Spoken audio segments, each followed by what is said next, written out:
chers amis, bonjour la Martinique, bonjour la Guadeloupe, bonjour la Guyane et puis tous les autres qui nous regardent.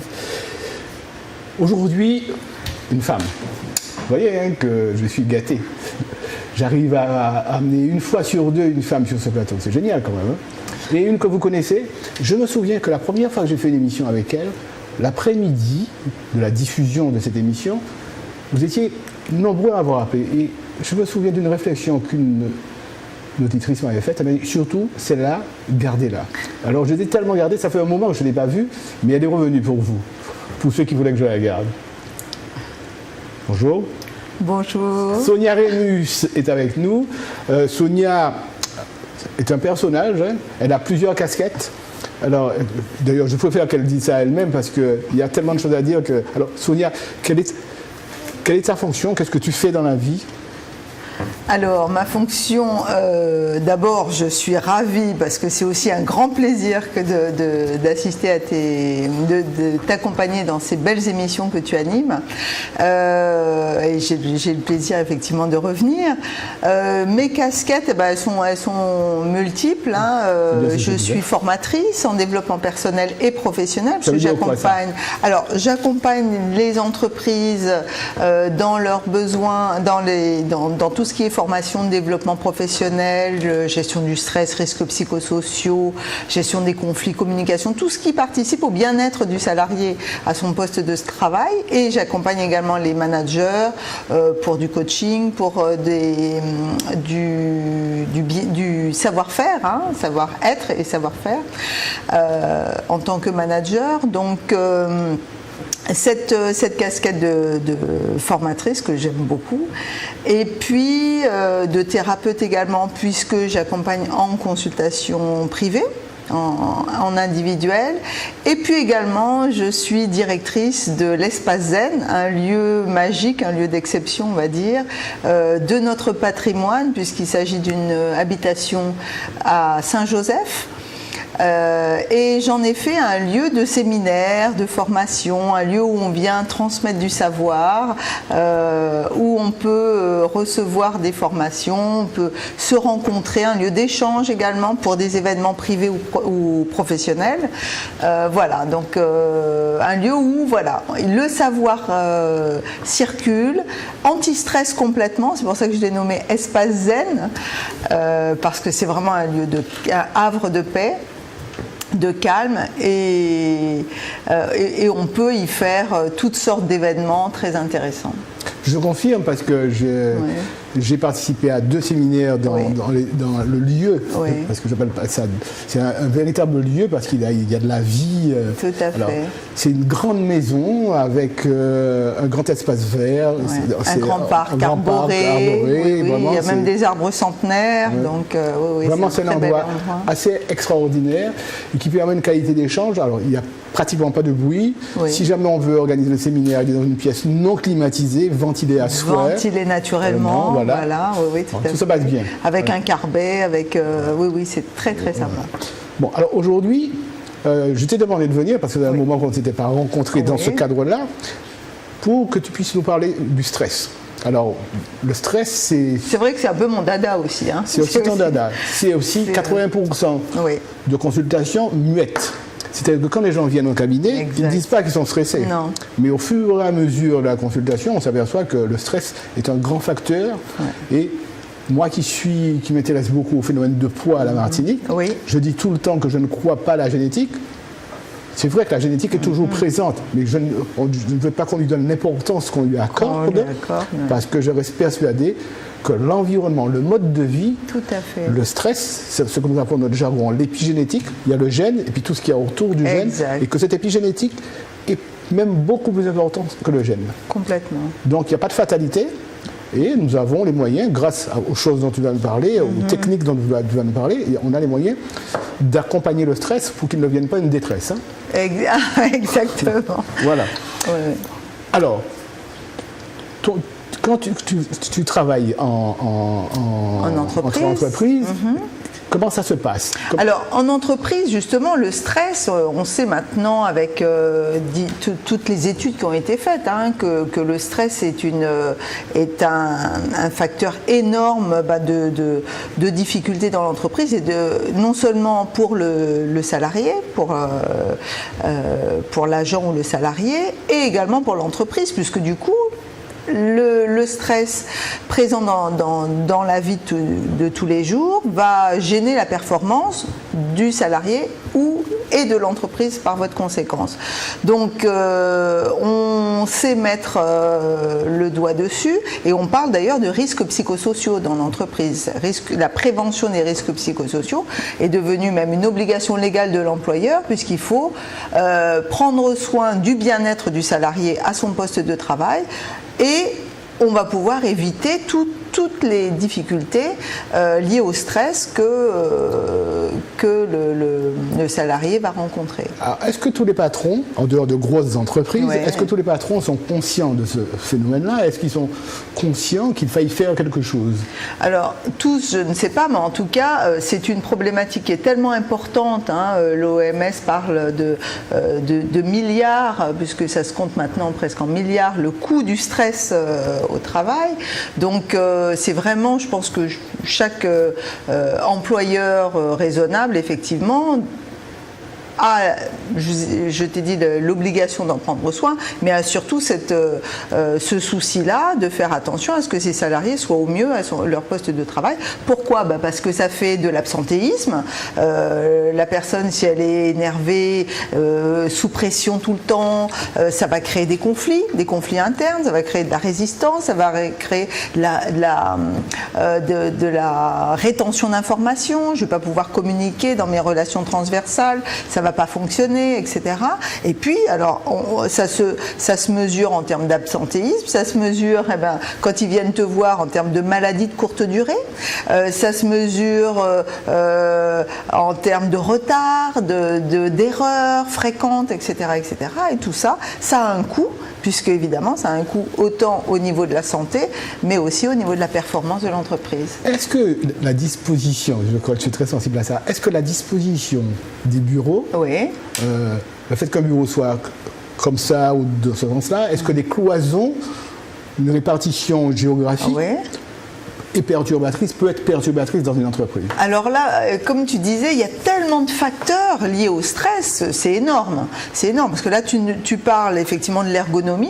Bien sûr que l'ergonomie, on fait, d'ailleurs, dans les actions qui sont faites pour la prévention des risques psychosociaux, on peut faire appel d'ailleurs à un spécialiste qui va adapter le fauteuil. J'étais dernièrement dans une administration, et l'une des stagiaires me disait: mais c'est insupportable, ça fait X fois que je l'ai signalé, moi mon fauteuil est à roulette, et comme elle avait un petit peu de poids, elle n'était pas encore venue te voir, à chaque fois il fallait qu'elle avance son siège, et du coup ça la faisait, parce qu'elle glissait, parce que le fauteuil n'était pas très aux normes, les roulettes fonctionnaient, le blocage des roulettes ne fonctionnait plus, et du coup à chaque fois c'était un stress et un énervement, parce qu'il fallait qu'elle revienne sous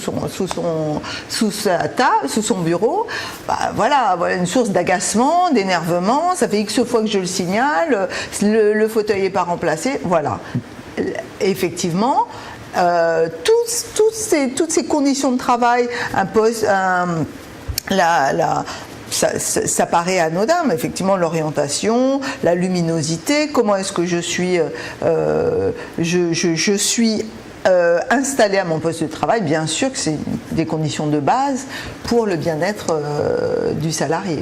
Dans certaines entreprises, par exemple, il y a plusieurs bureaux qui sont l'un l'un en face de l'autre. Avec le bruit, la nuisance sonore, parce que le bruit, c'est aussi une source de stress. Quand j'entends parler à côté, tac, tac, tac, le téléphone qui sonne de partout, c'est sûr que c'est pas forcément ça diminue la performance. Ça peut diminuer la performance. Maintenant, on fait des cloisons qui peuvent être isolé, phoniquement. Mais enfin, tous ces critères-là sont importants dans la prévention du stress. Oui, est-ce que, tu vas me dire oui, très certainement, est-ce que dans certaines entreprises où tu as exercé, est-ce que la solution a été trouvée par des choses comme celle-là, des changements d'orientation, un bureau qui est dans un autre sens, une luminosité différente. Est-ce que les patrons... Est-ce qu'ils entendent cela? Dit, bon, cette dame, elle me raconte son histoire, là, mais enfin, je n'y vois pas beaucoup. Alors, moi, je n'interviens pas là-dessus, évidemment, on va le voir, mais en tout cas, dans l'entreprise, on a des IRPP, ce qu'on appelle des IRPP, ou simplement le comité hygiène-sécurité qui s'occupe de tout ça et qui va être à l'écoute des doléances ou des demandes de leurs collaborateurs.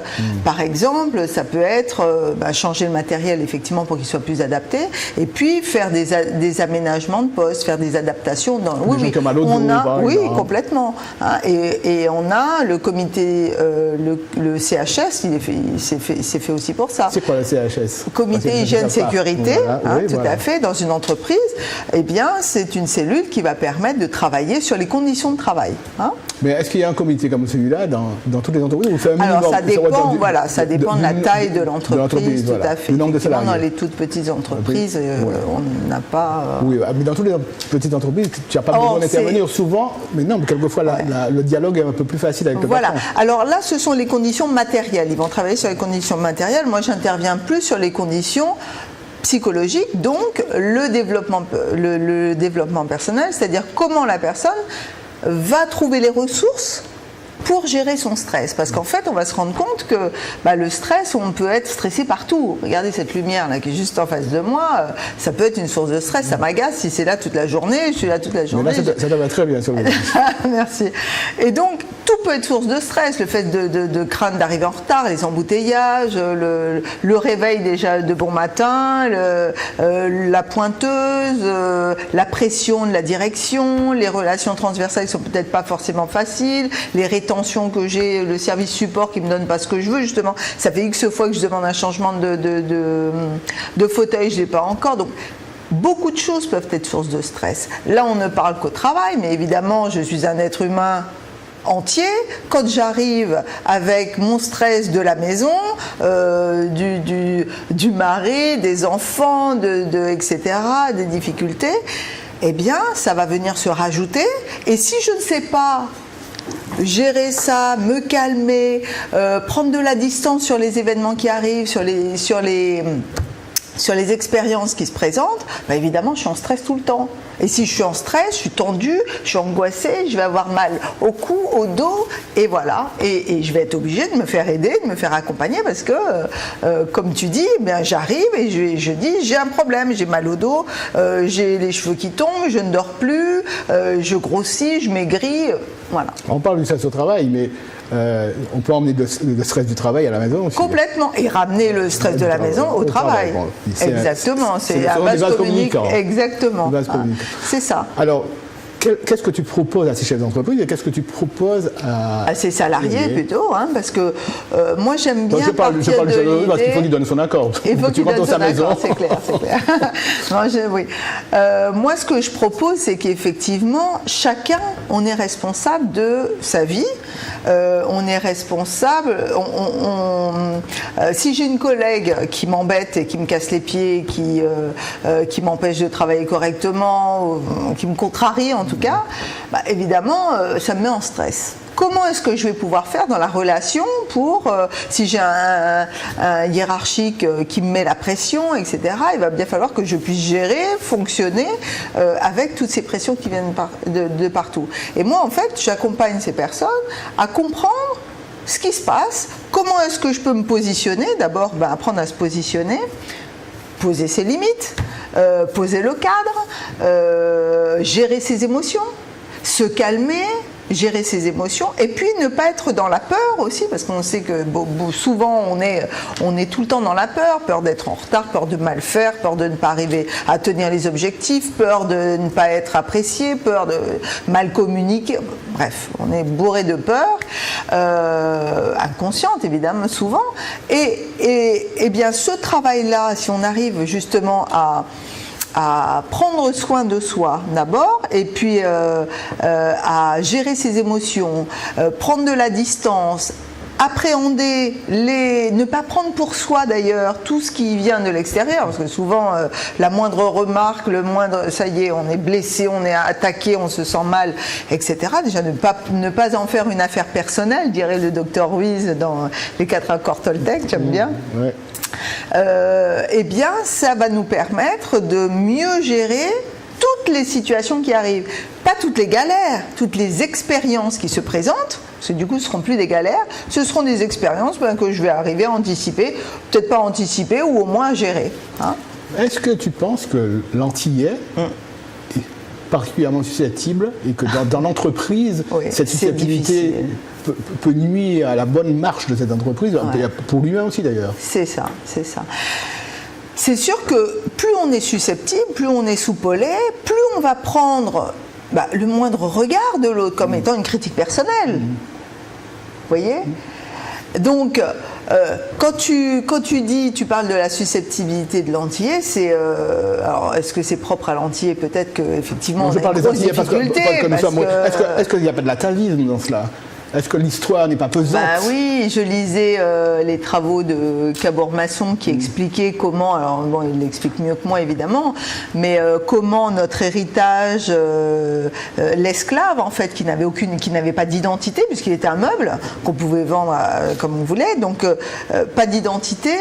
Pas de reconnaissance, il n'était pas reconnu en tant que père, puisqu'il n'était que ensemenceur, géniteur, et il allait ensemencer différents foyers, différentes maisons, d'accord, différentes femmes.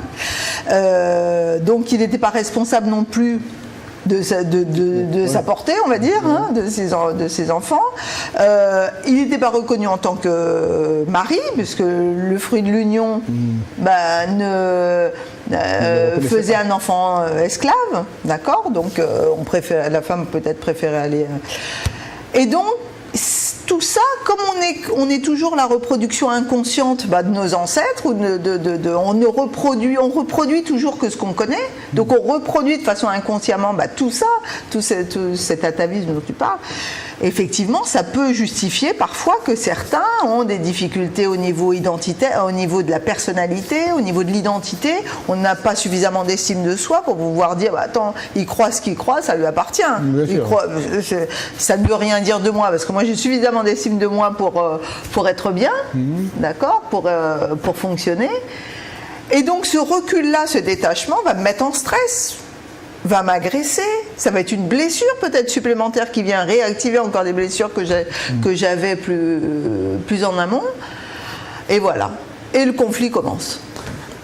Et le stress, voire le conflit. Sans vouloir passer pour un misogyne, dans les entreprises, ce genre de problème-là se pose autant au niveau des hommes que des femmes, ou seulement est-ce que ça se passe plus chez les hommes que chez les femmes, ou inversement? Alors, est-ce que les hommes sont moins touchés? Alors moi, dans mes formations, j'ai beaucoup plus de femmes. Pourquoi? Parce que je pense, j'explique ça avec l'histoire du yin et du yang. Le yin, on va dire que c'est le féminin, c'est pas la femme, c'est le féminin, parce qu'on a les deux normalement. On est et yin et yang. Alors le yin, c'est le féminin, c'est tout ce qui est, c'est la matrice, c'est la création, la créativité, la maturation. Donc c'est la cogitation aussi. Les femmes, elles sont en développement personnel. Pourquoi? Qu'est-ce que je fais? Pourquoi j'ai fait ça? Etc. Alors que le yang, ce que nous avons aussi.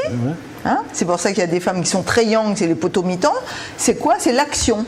C'est le sexe, ça pénètre, ça tranche, c'est la loi, c'est l'autorité. Naturelle, on va dire, d'accord? On a les deux, le yin et le yang. La femme, elle est peut-être plus yin, d'accord, maternante. Chercher à comprendre. Chercher à comprendre, la prise de conscience, elle mature, elle cogite, elle va une chose poser, ah oui, mais pourquoi ni. Et d'ailleurs, l'excès, ça peut faire des services de femmes, c'est beaucoup elle m'a dit, qu'elle m'a dit, bon. Donc, ça peut être ça. J'aime pas trop rentrer dans ce genre de caricature, mais en tout cas, L'homme, il va être plus action, donc c'est très clair. Si j'ai quelque chose à te dire, je te le dis cash, et puis voilà, quel que soit. Mais ça ne veut pas dire cela qu'il y a une prise de conscience. Pas du tout, voilà. Parce qu'on voit bien d'ailleurs, quand on parle de stress, que 45% des managers, souvent qui sont des hommes, ne se disent, sont stressés, mais ne le disent pas. Hein. Ils n'avouent jamais ça. Ne l'avouent pas forcément, parce que bon, ils ont l'habitude d'assumer, ils sont. Voilà. Mais donc, parce qu'en général, ils n'ont pas besoin d'aide. Peut-être qu'ils sont pas, ils ont peut-être pas la démarche aussi facile, peut-être effectivement. Mais je pense que le stress, ça touche tout le monde. Oui. Hein. Ça touche tout le monde et c'est vraiment une maladie du siècle parce qu'évidemment, on voit bien que la vie qu'on mène, on doit tout mener de front et puis tout réussir parce qu'on se donne même pas le droit à l'erreur. Hein. On se donne pas le droit de réussir. On doit être exemplaire au niveau professionnel, atteindre les objectifs qui sont de plus en plus avec des réductions de personnel, donc il faut en plus être de plus en plus brillant, professionnel. Je discutais dernièrement, je faisais une intervention aux impôts à DERFIP et l'un de mes formés me disait mais c'est incroyable parce que maintenant pour devenir agent il faut un bac plus 3 pour rentrer au premier concours le plus basique, c'est bac plus 3, il y a même des bac plus 5 qui se présentent. Oui, donc de plus en plus la performance est aussi avoir, voilà, c'est le niveau monte de plus en plus. Et donc tout ça, ça fait du stress, il faut être excellent à son poste de travail, il faut être excellent père, excellente mère, on n'a pas droit à l'erreur parce que les enfants qui arrivent, la génération X, Y, Z, là, alors je dis pas, ils vous attendent, ils sont aussi bien... Surtout quand on se retrouve dans l'ordinateur et qu'on est obligé de les appeler. De les appeler, voilà, ils vont nous expliquer. C'est eux qui nous expliquent maintenant. Voilà, c'est eux qui font notre éducation de la technologie. Complètement. Donc on doit être au top un peu partout et si on se met cette pression-là, évidemment on est en stress tout le temps. Alors je pensais aux femmes, quand je disais ça, c'est pour ça que je dis que ça n'avait pas du tout un caractère misogyne, c'est que les choses que les hommes oublient très souvent, sauf quelques-uns, ils ne sont pas tous sur la même enseigne, c'est que la femme a 2 journées. C'est-à-dire que quand elle a quitté le travail avec la pression que l'on peut imaginer, chez elle, elle a encore la maison à gérer. Et souvent, je prends un exemple où il y a 2 garçons. Alors j'en ai 3. Donc il y en a 3 à gérer en fait. Voilà. Puisque le père souvent, quand il est à la maison, il s'infantilise un petit peu parce que c'est pratique. On va peut-être pas, j'espère qu'on ne va pas généraliser. Non, je crois qu'il s'infantilise. C'est-à-dire que c'est pratique de savoir que quelqu'un l'a fait à manger, s'est occupé de ma lessive, c'est ça. Ce sont des choses dont ils ne s'occupent pas en général. Voilà. Alors c'est vrai qu'il y a des hommes qui suppléent leurs femmes, mais la femme a vraiment cette 2e journée quand elle rentre, et il faut qu'elle gère cela, il faut qu'elle gère le repas, les enfants ils ont leur goûter, si jamais il faut le repas du soir, les vêtements pour le lendemain.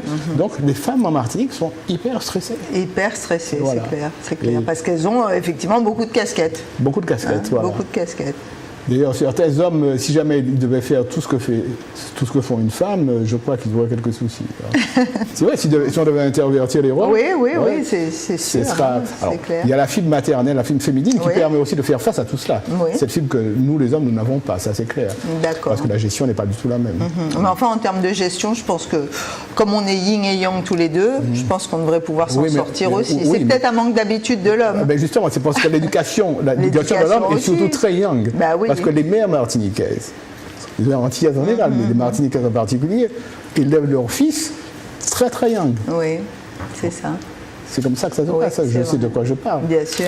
Mais les mères martiniquaises élèvent leurs fils très très young. Donc le lendemain, ils reproduisent du young. C'est clair. Alors ça ne veut pas dire qu'ils soient young, mais en fait, ils reproduisent du young en grande majorité. C'est pas vrai, mesdames? Bon, alors ce stress, au quotidien, ça c'est l'entreprise, mais ce stress qu'on ramène dans l'entreprise, à la maison.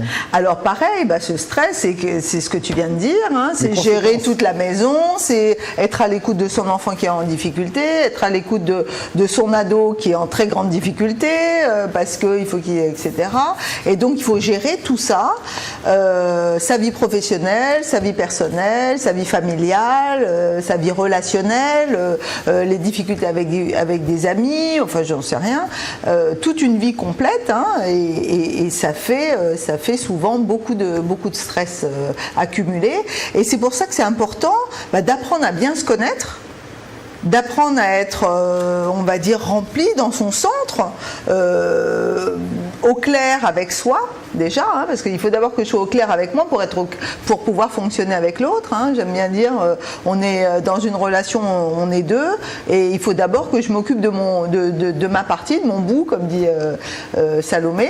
Je m'occupe de mon bout, et l'autre va s'occuper de son bout, il en est responsable, d'accord, mais il faut que j'apprenne à être bien déjà, moi avec moi-même. Et après, je vais pouvoir créer une relation où effectivement, il n'y a pas de stress. Et puis, je vais pouvoir faire de la prévention du stress, c'est-à-dire qu'un événement qui arrive, alors avant de ça, c'est d'être dans une, c'est vraiment d'être dans une pensée qui fait que tout ce qui arrive est bien.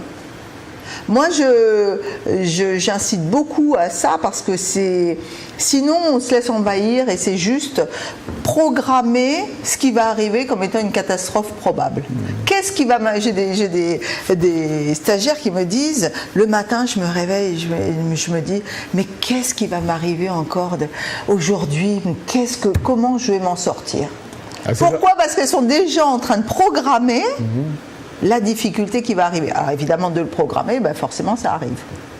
Puisque je suis dans un état personnel, un état de réceptivité, de quelque chose de négatif, donc quelles ondes j'envoie, je suis déjà crispée, je suis déjà sur la défensive, la moindre personne qui arrive, voilà. Alors là, c'est une question que je pose. Est-ce que cette programmation n'est pas liée aussi à des phénomènes culturels religieux ? C'est-à-dire que comme nous sommes sur la terre pour souffrir, ah oui, ça c'est très judéo-chrétien, c'est clair. Je suis là pour souffrir et si je m'en sors un petit peu, c'est déjà bien. C'est déjà bien. Alors ça, c'est clair que c'est une... Je suis un croyant, mais je soulève le problème parce que c'est une réalité. Mais complètement. C'est une réalité que cette croyance existe, hein. Mais ce n'est qu'une croyance. Alors qu'on peut croire effectivement l'inverse, qu'on est tous là pour vivre une vie ensemble, une vie de bonheur, et que tous les jours, moi je m'attends à avoir que du bonheur. Et tous les jours est une avancée vers le bonheur. Et d'ailleurs, tous les soirs, alors moi j'insiste beaucoup sur cet exercice que je donne à chaque fois, c'est les 3 merci. Tous les soirs, j'encourage tout le monde avant de se coucher, à faire le bilan de sa journée et de remercier pour 3 belles choses qui se sont passées dans sa journée. 3 belles choses qui m'ont fait grandir, qui m'ont appris quelque chose, qui m'ont permis de me dépasser, que j'ai reçu en cadeau, ou le cadeau que j'ai fait à quelqu'un. D'accord ? Parce que je participe aussi dans l'humanité à avancer. Donc moi aussi je donne. Voilà. Donc aujourd'hui tu vas faire partie donne et merci. Eh ben, j'allais te le dire, j'ai déjà mon premier merci, ça c'est clair. Ou mon 4e, parce que j'en ai déjà eu plein depuis ce matin. J'ai un des merci. Voilà, tout à fait. Ouais. C'est ça, c'est reconnaître ça, c'est reconnaître la chance qu'à chaque fois, il y a toujours, tous les jours, quelque chose de différent de la veille, mais qui m'a fait avancer, qui m'a permis de faire un bel échange, qui m'a fait plaisir, qui m'a permis de rencontrer, qui m'a donné une nouvelle idée, parce que dans l'échange qu'on a eu précédemment, il y a eu la petite étincelle qui me permet demain de faire encore mieux, de m'améliorer. Donc si on reconnaît tous les jours au moins 3 merci, mais on éclaire sa journée tous les jours. Et tous les matins, moi je me lève en me disant « Waouh ! Quel merci je vais avoir encore à dire à la fin de la journée. » Ça, c'est pas mal du tout. Ça. C'est pas mal, ça. Et du coup, c'est la loi de la gratitude. Plus je vois le positif, forcément, plus je l'attire, parce que je suis joyeuse, j'ai rencontré une personne que j'apprécie beaucoup, Esmeralda, que j'ai rencontrée en arrivant, comme par hasard. Et les hasards vont se créer de plus en plus. Les hasards, entre guillemets, si les hasards existent. Si, existent, D'accord. Il y a quelqu'un, c'est Einstein, qui dit c'est quand Dieu se promène dans l'anonymat. Voilà, exactement. Tout à fait. Alors, c'est intéressant ce que tu disais par rapport à ces gens qui ont tous ces problèmes. Il y a un vieux médecin qui racontait une histoire. Il y a une patiente qui venait le voir et puis j'ai mal là. En fait, tout le corps, il faisait mal. Donc, c'était la désespérance. Mais oui. Et brusquement, le médecin lui dit ton gros orteil du pied gauche. Je dis, mais non, il n'y a rien, il va bien. Je dis, voilà. Eh ben voilà. Exact. Donc, il faut louer pour ce qui va bien. Exactement. Voilà. Et plus je vais porter mon attention sur ce qui va bien, plus ça prend de l'importance. Je donnais l'exemple quand j'ai eu ma première voiture neuve. Quand j'ai commencé, c'était que des voitures pourries. Voilà, étudiante, on fait comme on peut. Jeune salarié, on fait comme on peut. On achète la voiture la moins pourrie possible. Et puis, j'ai eu l'occasion d'acheter une voiture neuve. Et alors, en plus, comme c'était par l'entreprise que je l'ai eue, puisqu'il me l'a financé, mon directeur me dit, bah écoute, profites-en, prends une belle voiture. Et du coup, c'était une Golf cabriolet. Il me dit, bah tant qu'à faire, j'ai eu ma première voiture, c'est une Golf cabriolet. Et puis au départ, je dis, oh là là, si c'est ça, c'est génial, une Golf cabriolet, mais ça n'existe pas, il n'y aura que moi qui aura une... J'en voyais pas, je ne connaissais pas. Golf cabriolet, j'avais vu ça sur un prospectus, mais voilà. J'ai acheté la Golf cabriolet, j'en voyais partout. Ouais. J'en voyais partout, dès qu'il y en avait une, et on était là. Ouais. C'était le signe des Golf cabriolet. Pourquoi ? Parce qu'à partir du moment où vous focalisez votre attention sur quelque chose, ça prend une ampleur pas possible. On en voit partout. On appelle ça des graphes. Des graphes qui s'allument. Ah bon, d'accord. Des graphes, c'est-à-dire ? Ouais. Eh ben, c'est comme si une lumière. Oui. Et ça s'inscrit. C'est ça. Ce sont des graphes qui vont s'allumer brusquement. Bon, l'histoire de la voiture, ça peut exister pour plein d'autres choses. Hein. Pour tout. Pour tout, hein. Tu achètes un truc et puis brusquement... Comme par hasard, tu en vois partout. Tu en vois partout, ouais. C'est ça. Et bien, de la même façon, vous focalisez votre attention sur des choses positives, ah ben, tu en vois partout. Alors, tu en vois de plus en plus. Et c'est vraiment un exercice à mettre en pratique. C'est pas juste de dire ouais, je suis positive juste pour être positive. Non, c'est à mettre en pratique pour que tous les jours, je recevais un message aujourd'hui et je la salue d'une cliente que j'ai accompagnée et qui me dit malgré les difficultés, je vais de mieux en mieux malgré les difficultés. Je renvoie un petit SMS en lui disant grâce aux expériences que je dépasse. Parce qu'il faut vraiment systématiquement transformer en positif. C'est pas une galère, c'est une expérience à dépasser. Il y a l'expression qui dit, en créole on dit ça, hein, en français ça on dit aussi, c'est en mal pour en bien. Oui. Voilà. Quand quelque chose nous arrive de désagréable, peut-être que ça peut ouvrir sur quelque chose de bien. C'est ça. Voilà. Parce que dans toute expérience, il y a bien sûr de la difficulté, mais il y a aussi... On ne le voit pas forcément tout de suite quand on n'est pas formaté pour, mais il y a aussi du positif. On a souvent dans toute expérience. On a souvent les outils qu'il faut, mais nous ne savons pas les utiliser. Nous ne savons pas non plus les utiliser, ça c'est clair. C'est pour ça qu'on se fait accompagner. Hein ? Et le stress des enfants ? Alors, justement, tu peux aussi en parler. Le stress des enfants, c'est aussi dans cette vie où ils sont sur des réseaux sociaux extrêmement violents, où on ne voit que des images qui ne sont même pas de leur âge. Moi, je trouve que c'est de plus en plus dur. Hein. Je voyais des films que je me souviens à l'époque, j'avais 13 ans, ça a été le film d'horreur de ma vie qui m'a traumatisée à vie, parce que depuis, je ne vais pas me nager dans des eaux troubles. C'était Le Monstre du Lac Noir. Et Le Monstre du Lac Noir, j'ai vu, j'avais à peu près 13 ans, on voyait rien, mais on devinait la patte d'un monstre dans un lac sombre. Alors que quand on voit les films maintenant, qui sont des films horribles, je sais pas, Massacre à la tronçonneuse, c'est juste une BD pour eux qui pourraient regarder en rigolant. Ils sont confrontés à des images tellement, moi, qui me traumatiseraient à vie. Voilà, ils sont tout le temps confrontés à des images, que ce soit du sexe, de violence, des jeux extrêmement violents. Je trouve qu'ils sont vraiment dans une société qui leur propose beaucoup de violence. Dans ce domaine-là, ils deviennent adultes trop tôt. Ils deviennent adultes trop tôt, puis ils deviennent violents. Ouais. Moi, je suis confrontée effectivement à ça, et c'est pas facile. C'est pas facile parce que... les repères de paix, d'ailleurs les médias malheureusement nous abreuvent de nouvelles toutes plus violentes et négatives les unes que les autres, donc c'est pas évident et je trouve que c'est vraiment important de faire voilà, ils sont confrontés à ça. Hein.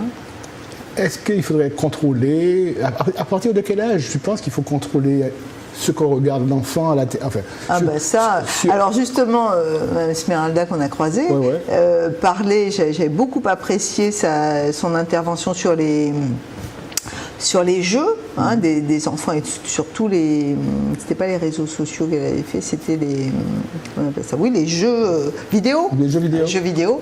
Et elle en parlait très très bien, elle expliquait les âges à partir desquels, et puis les jeux qui sont plus dangereux les uns que les autres. GTA le pire qui entraîne le passage à l'acte, enfin bon bref, j'avais suivi ça. Et c'était, c'est impressionnant. Ouais. Est-ce que tu as eu déjà l'occasion de dans les écoles? Alors moi, dans les écoles, je suis allée dans les lycées puisque j'accompagne les enfants à réussir, les jeunes, au baccalauréat, à se programmer à la réussite. Et donc j'ai eu la chance d'accompagner quelques classes de Bellevue ou à Rivière-Salée, etc.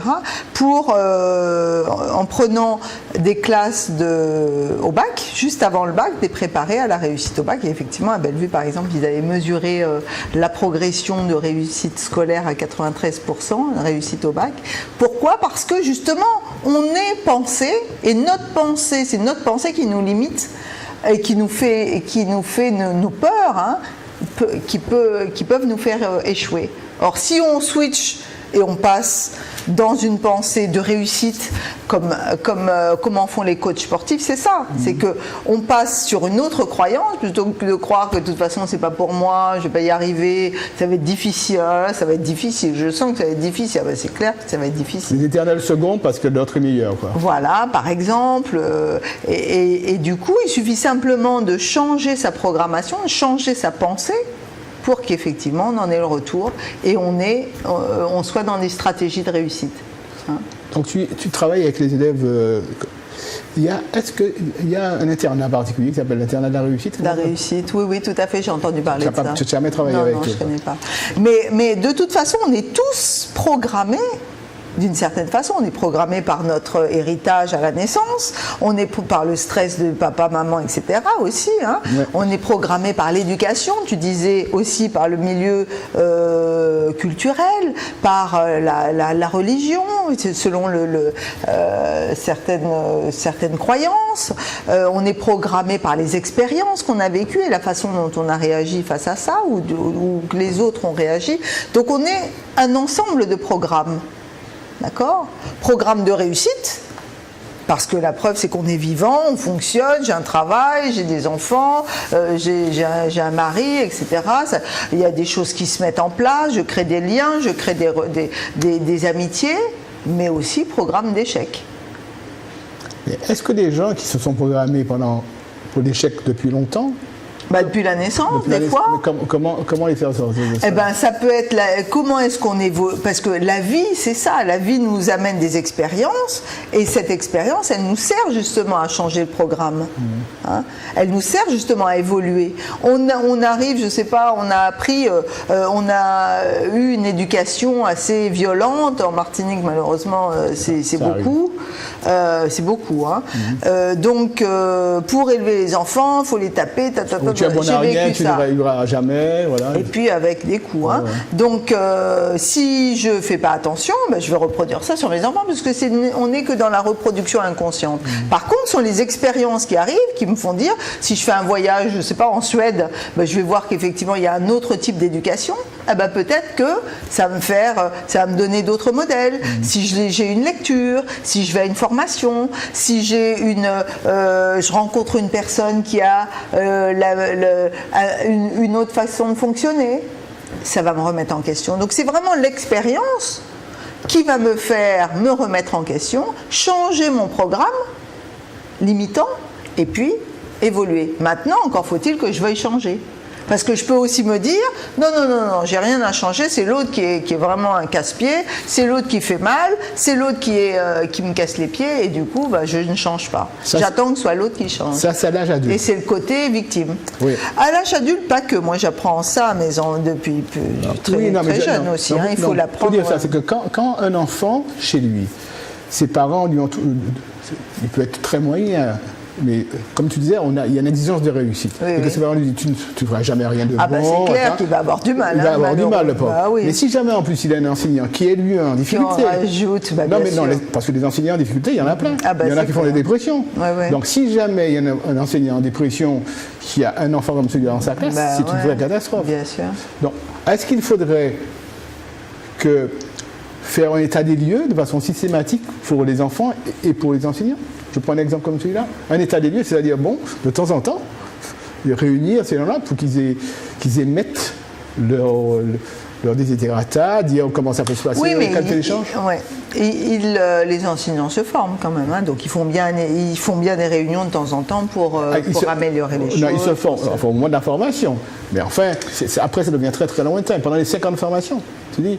Non, mais quand tu lâches sur le parcours d'un enseignant. Quand tu lâches un enseignant pour la première fois, dans une école, c'est pas facile. Hein. Oui, c'est pas facile. Le lâcher dans une zone prioritaire, tu verras un petit peu, c'est pas facile. Oui, c'est clair. Ça, c'est un vaste sujet.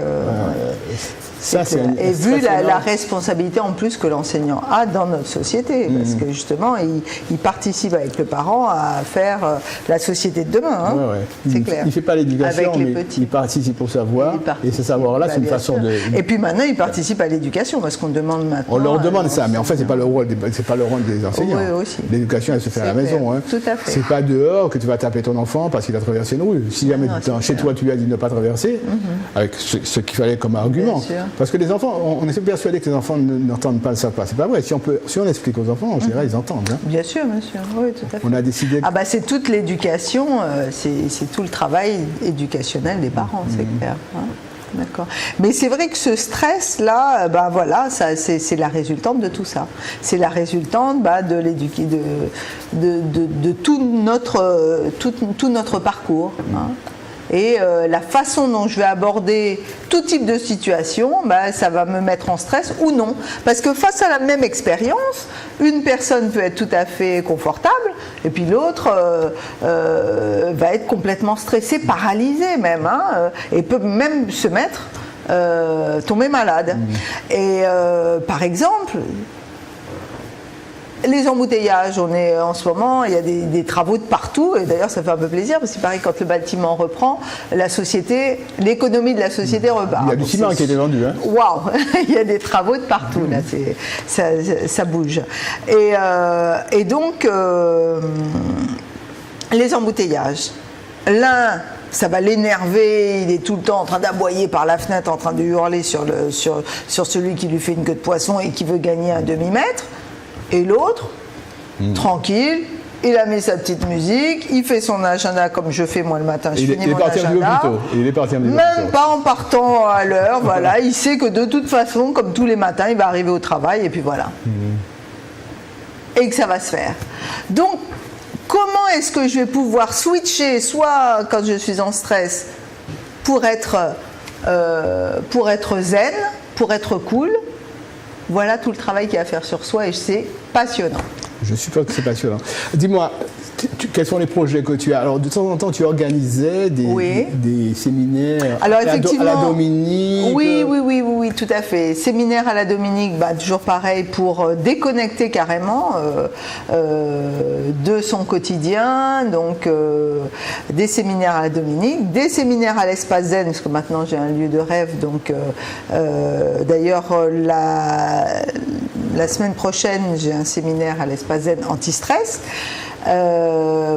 Avec restauration fine, avec massage à la fin, donc on va être carrément, et puis des outils hyper performants pour être tranquille toute sa vie et aborder de façon beaucoup plus agréable les situations qui arrivent. Quels sont les gens qui peuvent venir à ce séminaire ? Toute personne qui a des difficultés qui ne se sent pas bien dans sa vie, qui ne se sent pas bien dans son quotidien, dans sa vie, qui se sent stressé, qui se sent dépassé, embêté, voilà, et qui veut retrouver des ressources et qui veut prendre sa vie en main et en profiter pleinement. Le nombre de places est limité, je suppose? Oui, c'est limité. Oui, effectivement, il reste quelques places. Quelques places, d'accord. Ça, c'est pour la semaine prochaine. Voilà.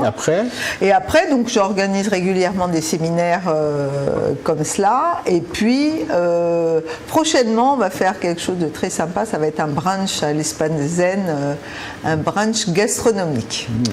Donc, voilà. Alors, qui sera sur le site. Qui sera sur le site. Ouais, alors, là, c'est tout l'espace qui sera utilisé alors. Ah oui, complètement. Donc les places sont limitées, mais pas comme pour le stage de stress. Oui, puisque c'est un... L'espace est suffisant pour recevoir pas mal de monde. Voilà, tout à fait. Hein, puisqu'on sera, ce sera pour...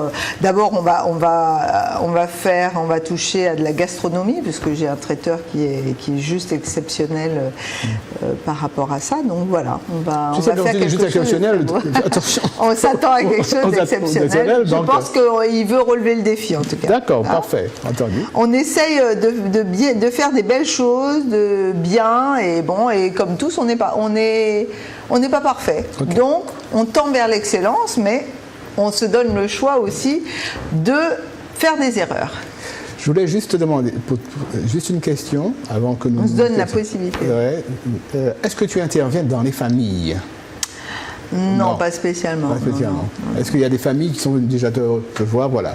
Nous sommes une famille qui marchait très très bien, et puis depuis quelque temps, entre nous, ça ne fonctionne pas bien. Enfant, papa, maman. Oui. Et la médiation familiale. Je n'ai pas eu l'occasion de le faire, mais c'est quelque chose qui est intéressant. J'accompagne en ce moment une famille dont le petit garçon est en difficulté parce qu'il a des difficultés au niveau comportemental à l'école. Donc voilà, oui. Ça fait partie de l'accompagnement. C'est l'histoire de difficultés comportementales à l'école. Ça veut dire quoi? Ça, explique-moi. Un enfant qui bouge beaucoup, qui pose problème dans l'organisation de la classe, qui est mal lui-même et qui met les autres mal. Un hyperactif alors? Ça peut être de l'hyperactivité, mais ça peut être aussi, il faut le détecter, différentes, et là peut-être orienté, ça peut être différents types de difficultés. Ça peut ressembler aussi à des enfants précoces, ça peut ressembler aussi à des difficultés liées à tu parlais d'hyperactivité, trop de sucre, etc., une hygiène alimentaire qui n'est peut-être pas adaptée. Un intestin en difficulté. Un intestin en difficulté, ça peut être aussi un manque d'intérêt, ça peut être un rythme aussi qui n'est pas le même que celui des autres. Voilà, il y a différentes choses. Et puis ça peut être aussi beaucoup le rapport avec la maman s'il est tout petit, avec les parents. Là par exemple, dans ce cas-là aussi, c'est un enfant qui est assez angoissé, qui est assez anxieux, donc il faut savoir calmer, comprendre le pourquoi et on l'accompagne, on accompagne surtout les parents. Je vais recevoir prochainement un professeur de yoga qui est déjà venu ici, à Krita. Et dans le cadre de la journée du yoga, le mois prochain. Et Akrita reçoit des enfants hyperactifs, avec un yoga adapté. La méthode 3C peut-être? Je ne sais pas. Je sais pas. Mais le yoga, c'est magnifique pour aider les enfants. Et elle a des résultats assez étonnants. Ah oui, ça ne m'étonne pas du tout. Parce que ça, c'est vraiment... Il y avait des cas désespérés, je dis bien des cas désespérés. C'est ça. Quand elle a pris en charge les enfants, l'amélioration était certaine. Super. Non, ça ne m'étonne pas du tout, parce que c'est une technique qui est très très efficace. C'est clair. Merci d'être venu. Super, merci à toi. Nous avons passé un moment agréable. Je sais que les téléspectateurs ont dû apprécier. Je te dis à une très prochaine fois. Voilà. Avec grand plaisir. Et puis à tous nos téléspectateurs qui nous font l'amitié de nous regarder, à très bientôt. Bye bye.